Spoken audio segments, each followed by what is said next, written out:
नमस्कार दोस्तों, क्या हाल है। मैं हूं शीतल बरियार और ड्रामा एक्सपो में आपका स्वागत है। अब तक आपने देखा कि जिया लियोन का गला पकड़ लेती है, अब आगे।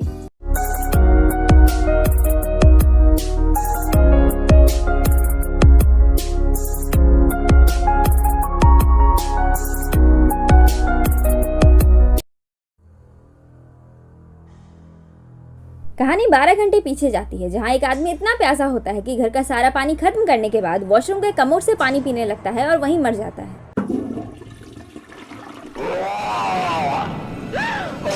तौबा तौबा तौबा, थारा मूड खराब कर दिया। फिर दिखाया जाता है कि ली रैंग को पानी में बहती हुई एक डॉल जैसी चीज मिलती है, जिसे तंत्र मंत्रों की भाषा में वुडू डॉल कहा जाता है। उस डॉल में एक आदमी की फोटो लगी होती है और डेथ लिखा होता है, और ये वही आदमी है जो अभी अभी मरा। उसके बाद जिया उस डेड बॉडी की इन्वेस्टिगेशन करने पहुंचती है, जहां पर एक आदमी जो उस आइलैंड के किसी शॉप का ओनर होता है, वो बोलता है इतने दिन तक समुद्र में फंसे रहना काफी नहीं था जो इसने इस तरह से खुद को डुबा कर मार डाला। जिया बोलती है ये डूब गया यहाँ टॉयलेट में।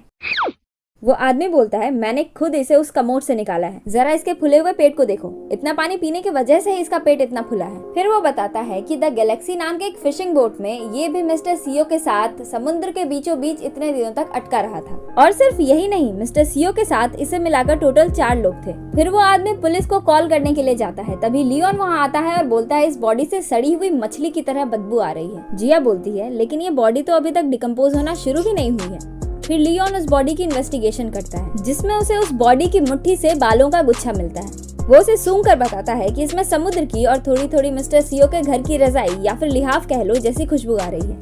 फिर दिखाया जाता है कि लेट मिस्टर सीओ की बेटी प्यूंगी समुद्र के किनारे कोई रिचुअल कर रही है। जैसा कि आप देख सकते हैं कि 2 वुडू डॉल्स रखे हुए हैं और मिस्टर सीओ के साथ वाले तीनों आदमी की फोटो भी, जिसमें से ये बीच वाले की मौत भी हो चुकी है। तो इस हिसाब से तमाम सबूतों को मद्देनजर रखते हुए ये सीक्वेंस हमें यही फैसला सुनाती है कि ये मैडम जी ही है जो इन तीनों को कर्ज कर रही है। पर सवाल ये है कि ऐसा क्यों? तो जवाब भी सुन लीजिए। उसे लगता है कि उन तीनों ने ही उसके पापा की हत्या की है। एक महत्वपूर्ण चेतावनी, विद्यार्थी वर्ग के छात्र एवं छात्राओं, इस खून बनाने वाले क्रियाकलाप से कोई शिक्षा ना लें। ये सब केवल टीवी जगत में ही होता है, वास्तविकता से इसका कोई लेना देना नहीं है। वास्तव में इस तरह के कवायद से कोई भी नहीं मरता, तो इसीलिए अपने शिक्षकों पर इस कर्तव्य को ना आजमाएं। धन्यवाद। जी अपने फोन पर सर्च करती है तो पता चलता है कि द गैलेक्सी नाम की एक बोट थी जो डूब गई थी और 4 लोग मिसिंग थे। 28 दिनों के बाद 3 लोग तो सही सलामत आ गए थे, पर एक इंसान जो मिस्टर सीओ थे उनकी सिर्फ खोपड़ी मिली थी। सर्च रिपोर्ट देखने के बाद लियोन बोलता है मुझे नहीं लगता कि ये लास्ट है। जिया बोलती है मतलब यहाँ और भी मौतें होने वाली हैं, फिर तो हमें ये सब रोकना होगा। लियोन बोलता है मुझे नहीं करना, ये मेरा जॉब नहीं है। जिया उसे पकड़कर ले जाती है। द गैलेक्सी का तीसरा सर्वाइवर जिनशिक बहुत डरा हुआ होता है और खुद को एक टेंट के अंदर बंद कर लेता है। उसे लगता है कि मिस्टर सीओ उसे पुकार रहे हैं। वो टेंट से बाहर आता है तो देखता है कोई सिर कटा सिर्फ अपनी बॉडी के साथ वहाँ खड़ा है, और वो चिल्लाकर वहाँ से भाग जाता है। और वीडियो की फोकस इस पेंटिंग पर होती है। इस पेंटिंग को याद रखना, आगे बहुत काम आने वाली है। द गैलेक्सी का चौथा सर्वाइवर, इसका नाम ना पूछें क्योंकि मुझे नहीं पता है, बहुत भूखा होता है और सिर्फ मांस खा रहा होता है। एंड गेस व्हाट, यहाँ भी यही पेंटिंग है। लियोन और जिया उससे पूछताछ करने आते हैं। वो आदमी लियोन को चाकू दिखाता है और लियोन उसका हाथ मरोड़ देता है। लियोन बोलता है जो मैं पूछ रहा हूँ उसका सही जवाब दो, वरना एक एक करके तुम्हारी सारी उंगलियां तोड़ दूंगा। बताओ उस बोट पर क्या हुआ था? वो आदमी बोलता है उस दिन अचानक से आंधी आ गई थी। लियोन बोलता है तो फिर तुम तीनों जिंदा कैसे बच गए? वो आदमी बोलता है मिस्टर सीओ पानी की लहर में बह गए थे और हम लोग समुद्र में खो गए, मुझे बस इतना ही याद है। लियोन उसकी उंगलियां तोड़ने लगता है, तभी जिया बोलती है रुको, और फिर उसके पास आकर बैठ जाती है। वो अपने एनालिटिकल स्टेटमेंट से उसे मैनिपुलेट करना शुरू करती है। जरा ध्यान से सुनेगा कि ये क्या क्या बोलती है, बहुत ही स्मार्ट है बंदी। जिया बोलती है तुम जरूर डर गए होगे ना, तुमने लाइफ बोट पर 28 दिन गुजारे, वो भी बिना खाना और पानी के। उस तरह के कंडीशन में तो किसी का भी दिमागी संतुलन खो सकता है। सूरज की उतनी तेज और गर्म किरणें तुम्हारे स्किन को जला रहे होंगे। खाली पेट होने के बावजूद भी तुम्हें सी सिकनेस हो रही होगी। तुम बचाव का इंतजार करते करते पागल हो रहे होगे, और इसके बारे में सोच कर तो तुम्हें और भी ज्यादा गुस्सा आ रहा होगा। क्यों? मैं ही क्यों? वो आदमी चिल्ला कर बोलता है चुप। जिया कंटिन्यू करती है 5वां दिन तो सबसे ज्यादा खराब रहा होगा, क्योंकि उस दिन जरा से भी बारिश नहीं हुई थी। सबसे पहले तो तुम डिहाइड्रेट हुए होगे। वो आदमी उस दिन को इमेजिन करने लगता है। चारों की हालत बहुत खराब है, सभी भूख प्यास कर रहे हैं। मिस्टर सीओ को चोट लगी है और वो अपनी बेटी का फोटो देखकर खुद को शांत रखने की कोशिश कर रहे हैं। भूख और प्यास की वजह से बाकी तीनों ने अपना दिमागी संतुलन खो दिया है और ज़ॉम्बी की तरह भूख भूख करते हुए मिस्टर सीओ की तरफ आगे बढ़ने लगे। जिया कंटिन्यू करती है, लेकिन ये कितनी अजीब बात है ना, तुम लोग 28 दिनों तक भूखे रहे पर तुम्हारा वजन ज्यादा कम नहीं हुआ। तुम लोगों ने क्या खाया? वो आदमी बोलता है, चुप हो जाओ। नहीं, वो मैं नहीं था, मैंने नहीं किया, वो मैं नहीं था।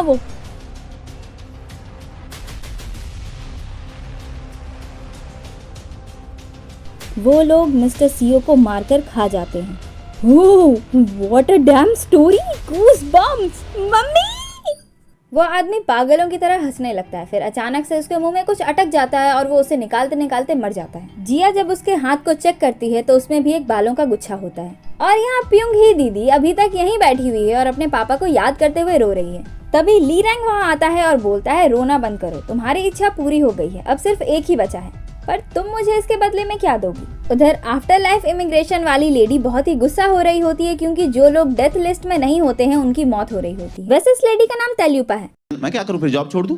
नहीं, मैंने तो बस आपके जनरल नॉलेज के लिए बताया। कुछ पूछा मैंने कुछ। इधर जिया द गैलेक्सी के तीसरे सर्वाइवर जिनशिक, जो फिलहाल अभी लास्ट सर्वाइवर बन चुका है, उसके घर आती है। उसकी नजर वहाँ के उस पेंटिंग पर पड़ती है और उस पेंटिंग को देखकर उसे थोड़ा डर लगता है। उसे उस पेंटिंग में कुछ अजीब लगता है और वो उस पेंटिंग के बारे में सर्च करने लगती है। तभी लियोन आवाज करते हुए अंदर आता है और जिया डर जाती है। जिया बोलती है, यहाँ 2 लोग मर गए और तुम्हें खाने की पड़ी है। लियोन बोलता है, तुम्हें पता भी है 50 साल के युद्ध में जेसियन के कितने लोग मरे थे? 3.5 मिलियन। मैंने अपने लाइफ में बहुत सी मौतें देखी हैं। जिया बोलती है, आई एम श्योर उन डेथ में से एक तो ऐसी डेथ जरूर होगी जिसमें तुम्हारा भी दिल रोया होगा। उसकी बातें सुनकर लियोन को आईएम की याद आ जाती है और वो इमोशनल हो जाता है।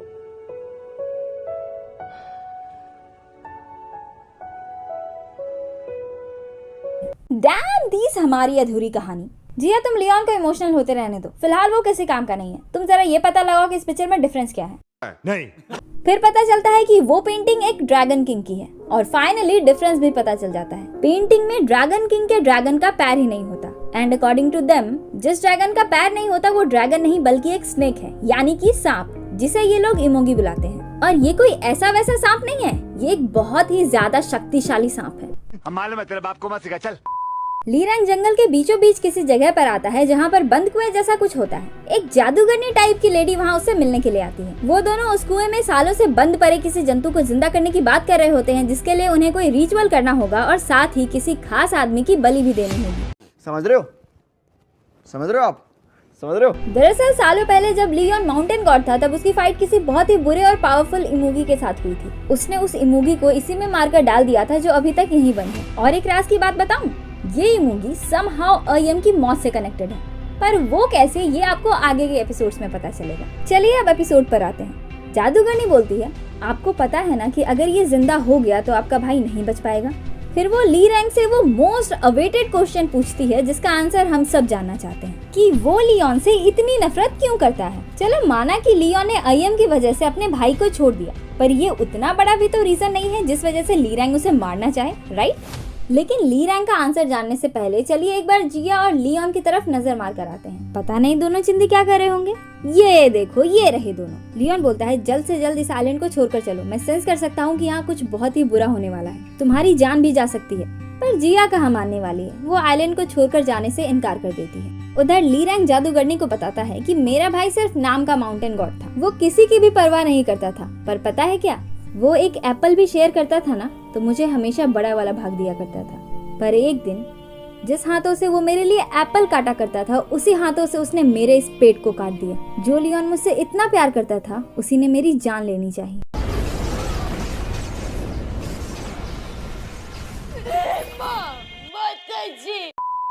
इधर जिया अपने कोवर्कर को कॉल करके उन केसेस के बारे में पता लगाने को बोलती है जो एपिसोड 2 में उन ओल्ड लेडीज ने जिया को बताया था। वो लेडीज डरते हुए बोलती है कि किसी को मत बताना कि हमने तुम्हें ये सब बताया है, और फिर बताती है कि ये पहली बार नहीं हुआ है, इससे पहले भी इंसानों की खोपड़ी मिली है। और लियोन तेल्यूपा को कॉल करके इमोगी के बारे में पूछता है। तेल्यूपा बोलती है, तुमने तो खुद उसे मारा था ना? लियोन बोलता है, हाँ वो तो है, पर फिर भी मैं कंफर्म कर रहा था क्योंकि बाय एनी चांस अगर आईएम का पुनर्जन्म हो गया तो मैं उसके साथ उस इमोगी को कोएग्जिस्ट करने नहीं दे सकता। जिया प्योंगी के घर आती है तो देखती है कि वो एक बुक पढ़ रही है। उस बुक को देखकर वो बोलती है तुम प्योंगी नहीं हो, है ना? और उसके बाद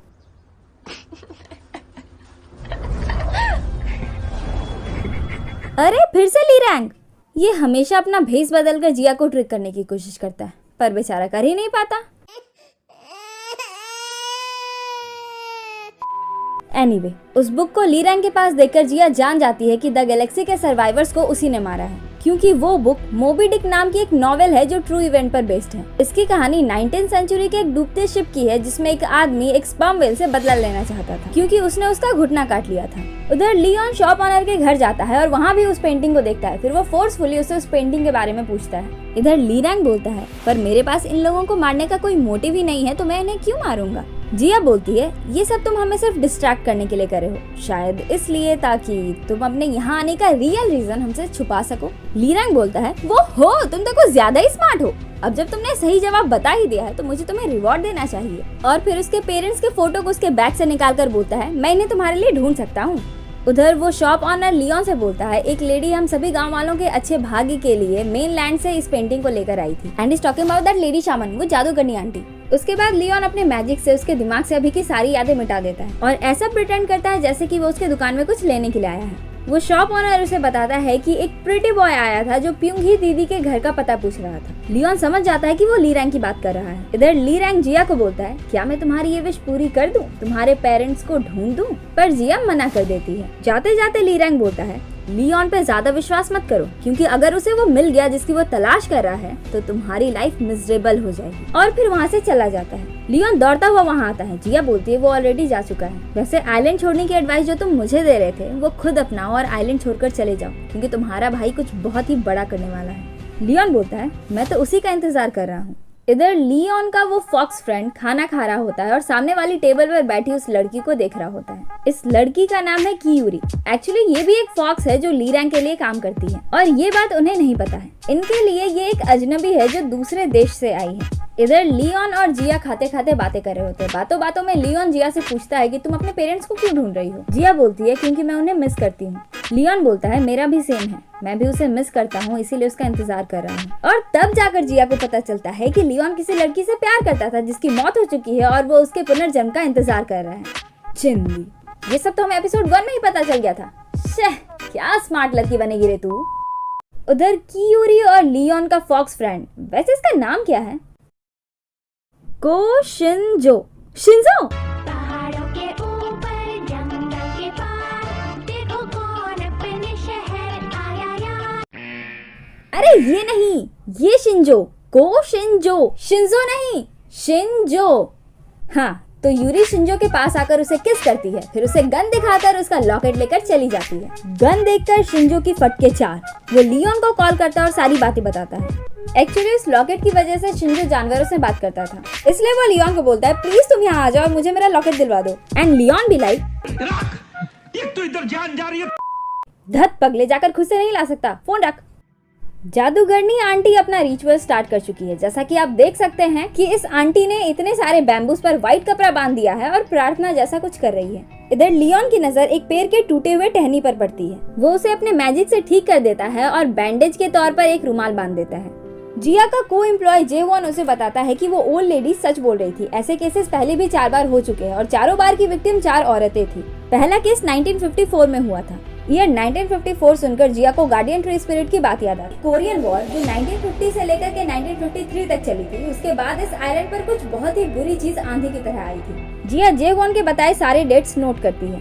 13 अगस्त 1954, 25 अगस्त 1961, 6 सितंबर 1979 और 7 सितंबर 1987। फिर वो लूनर कैलेंडर पर सारे डेट सर्च करती है। फिर पता चलता है कि सारे केसेस लूनर कैलेंडर के अकॉर्डिंग 15 जुलाई को हुए हैं। दैट मीन्स लूनर कैलेंडर के अकॉर्डिंग सारे केसेस सेम डेट पर ही हुए हैं और अनफॉर्चुनेटली आज का डेट भी सेम ही होता है। लूनर कैलेंडर के अकॉर्डिंग आज की तारीख भी 15 जुलाई ही है। जेवॉन उसे जल्द से जल्द उस आइलैंड से निकलने को बोलता है, पर ये ठहरी जिद्दी। ये कहाँ किसी की बात मानने वाली है।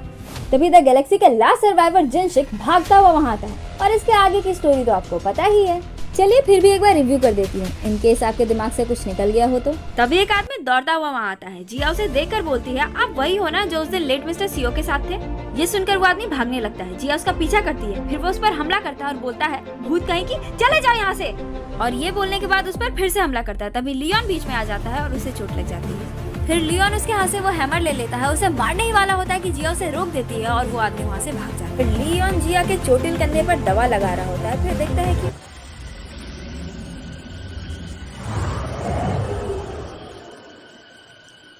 이게 뭐야?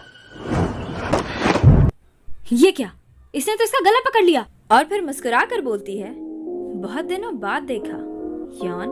लियोन पूछता है, तुम कौन हो? जिया बोलती है, वही जिसका तुम इंतजार कर रहे थे। पर एक बात बताओ, तुमने मुझे क्यों मारा? फिर पास्ट का एक सीक्वेंस दिखाया जाता है कि लियोन ने जिया की जान लेने की कोशिश की थी। What the heck? सच में?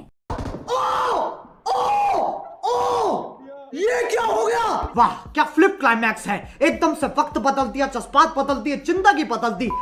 और इसके बाद जिया को लियोन की लगाई दवा जलने लगती है and looks like she is back to normal. वो अपने होश में आ चुकी है। उसका ये स्कार जो दवा लगाते टाइम पे नजर आया था वो भी गायब हो चुका था। लियोन पूछता है, तुम कौन हो? जिया बोलती है, ये कैसा बचकाना सवाल है। लियोन गुस्से में पूछता है, तुम कौन हो? जिया बोलती है, जिया, मैं जिया हूँ। लियोन इमोशनल हो जाता है और बोलता है, तुम्हें कुछ याद है तुमने अभी? फिर अचानक से एक पत्थर उठाता है और oh, again it's a trick of Li Wrang. Li Wrang Jiya पर हमला करता है। लियोन उसे बचाकर वहाँ से भगा देता है और फिर दोनों फाइट करने लगते हैं। भागते भागते जब जिया थोड़ी दूर चली जाती है तो उसे रियलाइज होता है कि उसने अपना फोन खो दिया। उसे सामने एक घर दिखता है और वो फिर से अपनी डिटेक्टिव गिरी शुरू कर देती है। पर ये घर जो है वो उस जादूगरनी आंटी का होता है। वो उसे अंदर बुलाकर चाय पिलाती है और वो उसे झूठी झूठी बातें बताने लगती है। पर अपनी जिया तो स्मार्ट है, इसलिए वो उसका झूठ पकड़ लेती है। और पता है क्या, इसने उसका दिया हुआ चाय भी नहीं पिया था, बस पीने का नाटक किया था, क्योंकि वो स्ट्रेंजर का दिया हुआ कुछ कंज्यूम नहीं करती। She is so smart you know. अब तो कोई ऑप्शन ही नहीं है कि जादूगरनी उसे कुछ भी खिला पिला करके बेहोश कर सके।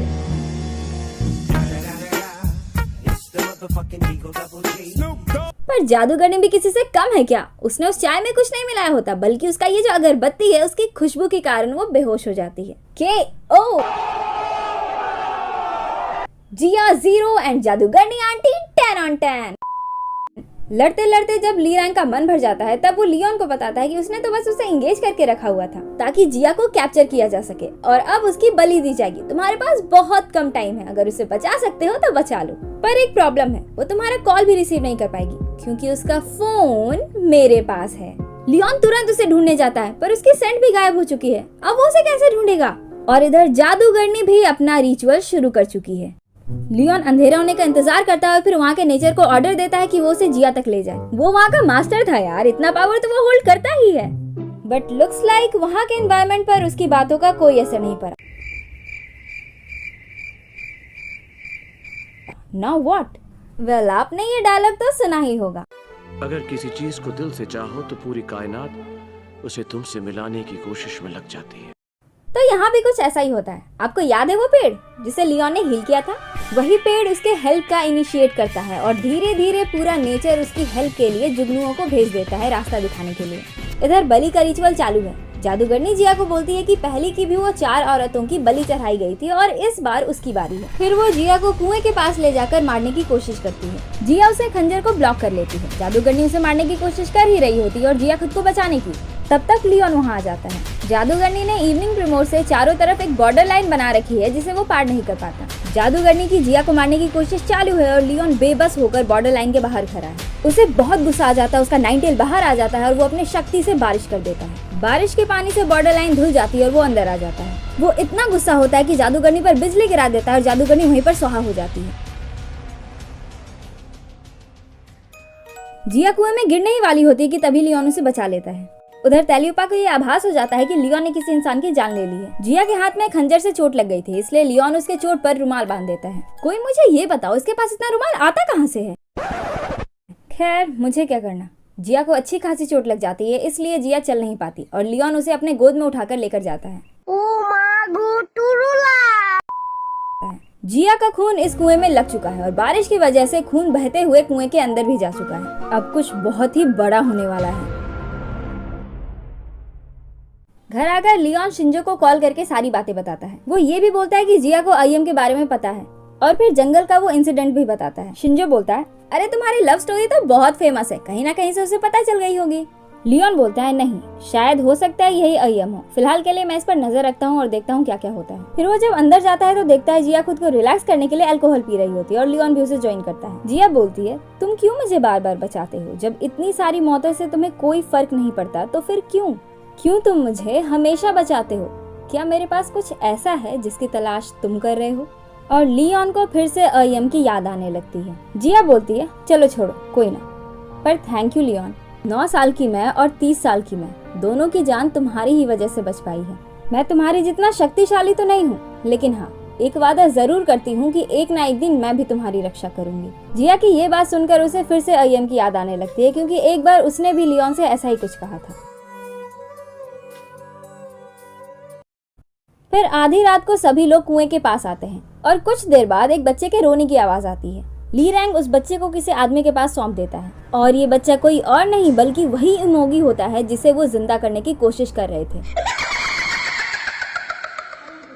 सुबह जिया और लियोन जाने वाले होते हैं। प्योंगी दीदी ने अपने पापा के कातिल को कर्स करने के बदले में ली रैंग को अपना पैर सैक्रिफाइस किया होता है। इसलिए लियोन उसे समझा रहा होता है कि तुम लकी थी कि बच गई। अब से किसी को भी कर्स मत करना, it's not a good thing, cause Karma strikes back and blah ब्ला ब्ला। तभी जिया वहाँ दौड़ते हुए आती है और बताती है कि आइलैंड पर कोई भी नहीं है। दोनों हर जगह सर्च करते हैं पर वहाँ उन्हें कोई नहीं मिलता। आइलैंड के सभी लोग मानो जैसे कहीं गायब हो चुके हैं। पूरा आइलैंड वीरान पड़ा है और एपिसोड भी यहीं पर खत्म हो जाता है। जैसे जैसे इस ड्रामे की कहानी आगे बढ़ती जा रही है वैसे वैसे ये ड्रामा और भी ज्यादा मजेदार होता जा रहा है। नेक्स्ट एपिसोड में तो और भी ज्यादा मजा आने वाला है। मैं कोशिश करूंगी कि नेक्स्ट एपिसोड को जल्द से जल्द आपके सामने हाजिर करूं। तब तक आप लोग कमेंट करके बताइए कि ये एपिसोड आपको कैसा लगा, और अगर वीडियो पसंद आई तो लाइक करें, शेयर करें, और अगर आप चैनल पर नए हैं तो चैनल को सब्सक्राइब करें। तो आज के लिए बस इतना ही। मिलते हैं किसी और दिन किसी और वीडियो के साथ। तब तक के लिए अलविदा। जय हिंद।